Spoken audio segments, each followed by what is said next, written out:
Dear children, today let's start with Indian economics. That is second chapter of Indian economic development, namely economy during 1950-1990. Now, our economy is a growing and developing economy. If you check the features of Indian economy on the eve of independence, you will see on the eve of independence our economy was a backward, stagnant, depleted economy. Now, economy has been growing and developing. Thanks goes to governments of India from time to time for transforming our economy into such a modern, dynamic, developing country. Okay? So when we study this chapter, Indian economy during 1950-1990, the first important topic is economic planning, that is 5-year plans. Soon after independence, Government of India under the leadership of our first Prime Minister Jawaharlal Nehru introduced economic planning or 5-year plans for achieving rapid economic growth and development. Before we study economic planning, first of all, let me define what do you mean by a plan. You might have heard about family planning, social planning, or resource planning, or manpower planning, etc. To plan means thinking before doing, or to plan means act with a purpose. Economic planning means planning for economic development. Okay? Economic planning implies a central authority sets a set of targets and priorities and specifies certain programs and policies to achieve these targets during a specified period of time.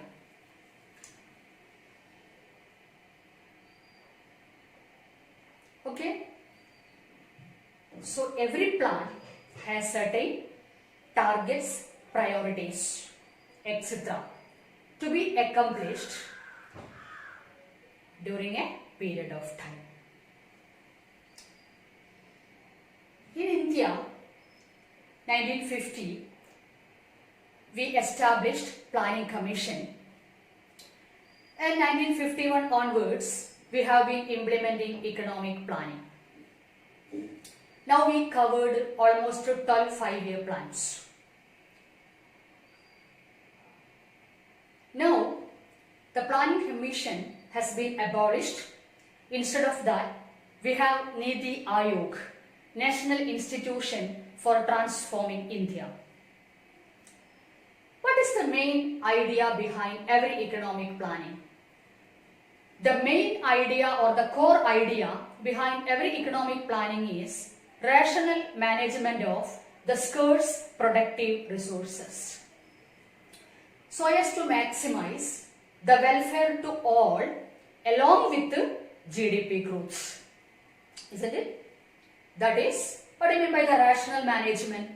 The optimal utilization, the most judicial utilization of the available resources like land, labor, capital, etc. Okay. Now, in India, we have an economic system namely mixed economic system. Economic planning has been preparing and implementing in India within the framework of a mixed economic setup. A mixed economy is defined as coexistence of public sector and private sector. Public sector means owned, operated and managed by the government. Private sector means means of production are owning and operating by the private authorities. Okay, that is, we have government sector and private sector. Now, let us talk about plan strategy. Our development plans have its own strategies. What do you mean by strategies? The techniques, the tactics, the wise policies that we are using to execute or to launch a development plan. When we talk about plan strategies, we have to talk about comprehensive planning. Indian plans are comprehensive plans in the sense that we have social planning and economic planning. Our planning is all-round planning, aims at social and economic development. To achieve social and economic development, we have been creating or generating social infrastructures and economic infrastructures to achieve overall all-round development. Okay? Now, as far as exam point of view is concerned, for exam, first important topic here is objectives of planning. We have two types of objectives, short-run objectives and long-run objectives. What do you mean by short-run objectives? Short-run objectives means plan-wise objectives or specific objectives. Okay? Long-run objectives means the general, the ultimate, the fundamental objectives, the overall objectives of economic planning. So, short-run objectives means specific objectives of each plan. For example, first 5-year plan, agricultural development. Second 5-year plan, rapid industrialization. Fifth and sixth plans, principal objectives were poverty alleviation. For example, 10th 5-year plan, given priority to quality of life, to ensure a better quality of life. And recent plans, for example, 12th plan, given importance to more faster, more sustainable and more inclusive growth. Now, let us talk in detail about the long-run objectives or the general, the ultimate objectives of economic planning in India. We have 5 fundamental general long period objectives, namely economic growth, modernization, self-reliance, equity or social justice and full employment. First point, economic growth. Economic growth means GDP growth. What is GDP? You know, gross domestic production. Domestic factor income or gross domestic income, the primary concept of measuring growth. GDP, as you know, is the aggregate money value of goods and services produced within the domestic territory of a country during an accounting year.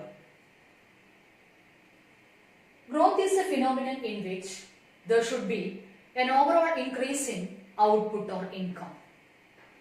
That is, production, productive capacity and the productivity to be increased to achieve growth. How can we raise production or the productive capacity to ensure maximum production? We should ensure that the available natural human capital resources are fully and efficiently utilized. And at the same time, we have to explore new sources of resources also with the help of modern innovative technology. Okay? And second important point is modernization. Modernization means structural and institutional changes in the framework of an economy. That is, a shift in the sectoral composition of output or income. And secondly, adoption of modern technology. Thirdly, diversification of economic activities and institutional innovations, etc.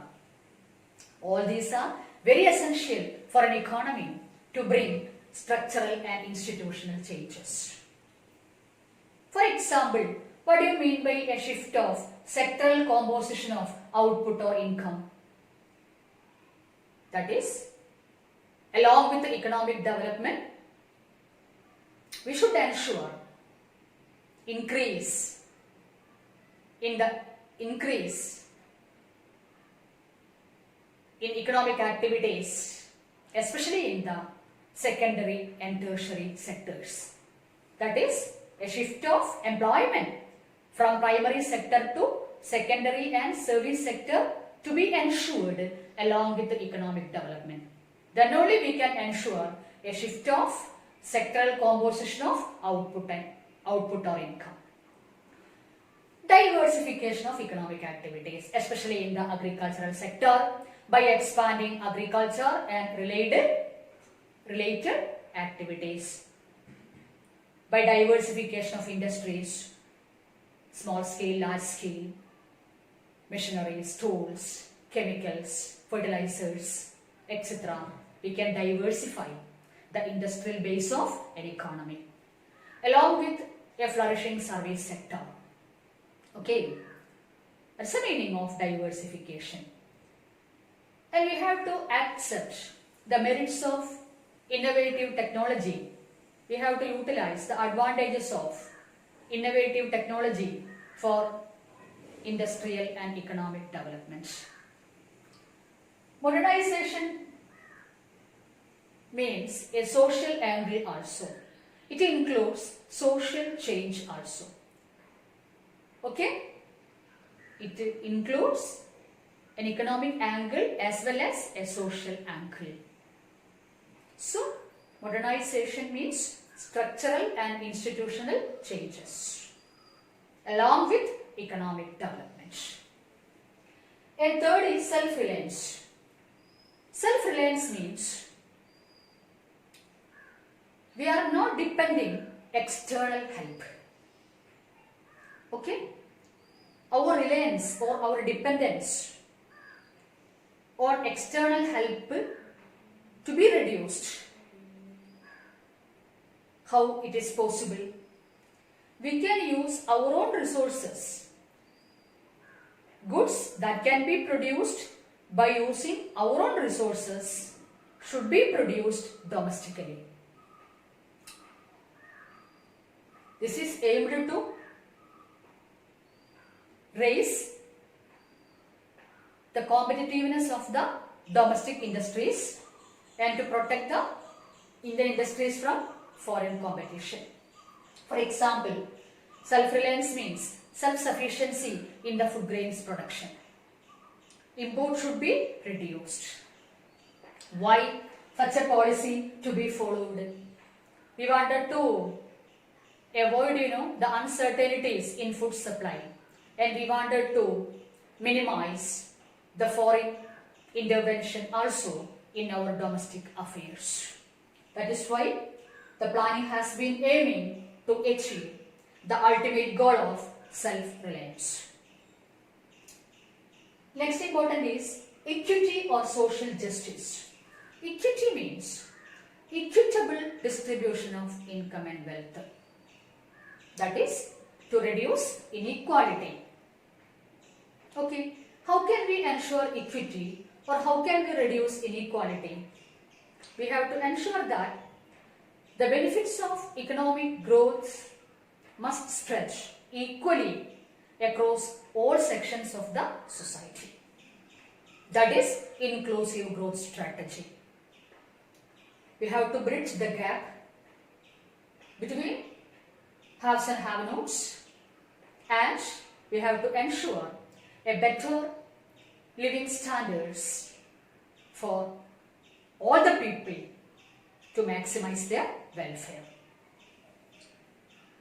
That is growth plus equity or growth plus social justice by ensuring inclusive growth. Inclusive growth means everybody should be enjoyed,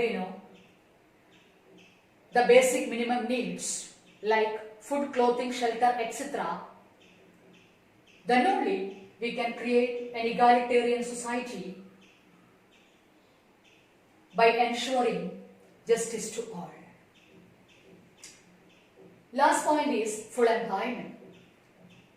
Maximum production and full employment are also the principal objectives of planning in India. We know more employment, more output and more income. It is very crucial for growth and development. So to start and accelerate the process of economic growth and economic development, we should ensure all the available natural human capital resources are fully employed. For example, in the employment market, persons who are able to work and willing to work at the present market wage rate should be employed in any productive or gainful employment. There should be a higher rate of active participation of labor force in the employment market. Then only we can raise production and productive capacity of the economy. So, what do you know about the fundamental long period objectives of economic planning in India? That is growth, modernization, self-reliance, equity or social justice and maximum production and full employment. Growth, modernization, self-reliance and social justice are said to be the important objectives of economic planning in India. In short, we can say the twin objectives, the two important objectives of planning is growth plus social justice. That is GDP growth plus social justice. Without social justice, higher GDP meaningless. So, to achieve inclusive growth strategy, we have to ensure that the benefits must spread across all sections of the society equally to maximize their welfare along with the GDP growth. Okay, thank you.